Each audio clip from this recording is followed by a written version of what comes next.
Bon, il s'agit d'une activité d'enrôlement, de sensibilisation, d'inscription pour le programme des volontaires qui vont participer à l'organisation des Jeux olympiques Dakar 2026.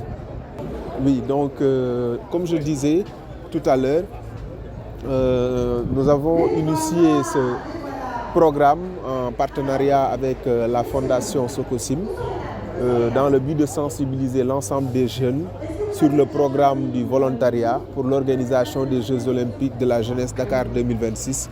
C'est un programme qu'on appelle Jambar 26 qui permet d'enrôler les jeunes en tant que volontaires. Et je pense que pour être volontaire, il faut avoir minimum 18 ans, parler le français, l'anglais serait un atout. Alors, déjà pour vous dire, il n'y a pas de jeu sans les volontaires. Donc, les volontaires constituent le cœur battant des Jeux olympiques de la jeunesse Dakar 2026. Et ces volontaires vont participer dans l'organisation en première ligne, soit en accueillant les athlètes, en travaillant dans les FEI, ce qu'on appelle les différents départements, que ce soit dans la communication, dans l'événementiel, dans la gestion des transports, etc. Est-ce qu'on peut savoir le nombre de volontaires que vous allez recenser? Donc c'est plus de 6 000 volontaires que nous allons recruter et que nous allons former par la suite. Au niveau du département? Il n'y a pas carrément de quota par rapport au département, mais au total, nous allons recruter plus de 6 000 volontaires. Moi, je dis à chaque fois que le programme de volontariat permet aux volontaires déjà d'avoir une ligne de plus sur son CV, parce que c'est un programme qui, après avoir postulé et avec un entretien amical qu'on fera avec le volontaire, il y a une série de formations qui préparent le volontaire à devenir véritablement un leader, parce que c'est une formation qui porte sur les soft skills, donc tout ce qui est développement personnel, prise de parole en public, gestion du temps, gestion du stress, etc. Bonjour, je m'appelle Adam Diagne, je suis étudiant mais également membre d'association volontaire sans frontières ici à Rufisque. À la base, nous sommes un acteur de développement ici dans la ville de Rufisque et nous menons des activités allant dans le sens du volontariat, comme par exemple des activités de reboisement, mais aussi nous faisons de la sensibilisation au niveau de notre quartier. C'est la raison pour laquelle lorsque nous avons vu l'information, nous nous sommes dit pourquoi pas ne pas venir s'inscrire afin de continuer sur cette même lancée qui est le volontariat. Je peux dire tout ce qui est environnement, gestion de la durabilité, gérer tout ce qui est déchets, parce que comme c'est une rencontre internationale qui mobilise, qui draine un monde, il va falloir qu'il y ait une méthode de gestion des déchets et des ordures.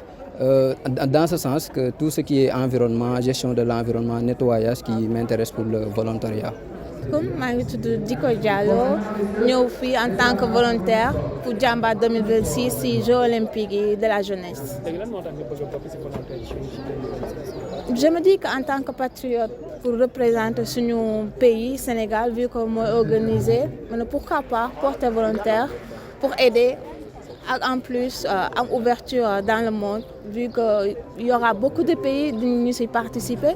Je me suis dit pourquoi pas en ouverture pour connaître les autres cultures et tout. Oui, donc comme vous le savez, Sokosim Industrie est sponsor officiel des Jeux olympiques de la jeunesse 2026. À cet égard, Sokosim Industrie avait la possibilité de favoriser l'inscription d'un grand nombre de volontaires, le plus grand nombre possible, nous l'espérons. Et c'est à ce titre-là que la Fondation Sokosim a été retenue comme point focal, déjà pour cette séance d'information sur le volontariat, parce que ce n'est pas évident que tout le monde sache dans quoi il s'engage. Donc cette information qui a été livrée par une forte délégation du comité d'organisation des Jeux olympiques de la jeunesse qui sont venus ici cet après-midi, de manière à renseigner, de manière à pouvoir aussi commencer les inscriptions des personnes intéressées. Et ces inscriptions vont se poursuivre encore pendant une semaine. Et nous bénéficieront également de l'accompagnement toujours du COJOJ pour renseigner les personnes qui sont intéressées à s'enregistrer comme volontaires. Et nous espérons également, nous remercions les mairies de leur participation à la cérémonie de ce jour, puisque nous comptons sur la préfecture, sur le conseil départemental, sur toutes les communes du département de Rufisque pour que la mobilisation soit la plus massive possible. Vous savez que le département de Rufisque est un département qui va accueillir un grand nombre de compétitions, puisque déjà nous avons plusieurs infrastructures dans lesquelles les Jeux seront organisés. Donc, je crois qu'il est très important que le département de Rufisque soit très bien représenté parmi les volontaires pour magnifier notre esprit de teranga, magnifier notre engagement, magnifier toute la disponibilité des personnes du département de Rufisque à accompagner la belle réalisation de ces Jeux. Moi, je suis d'autant plus optimiste que le département de Rufisque compte un très grand nombre d'associations. Donc cela veut dire que les jeunes sont déjà très engagés, sont déjà animés par cet esprit associatif et nous espérons que la mobilisation sera massive.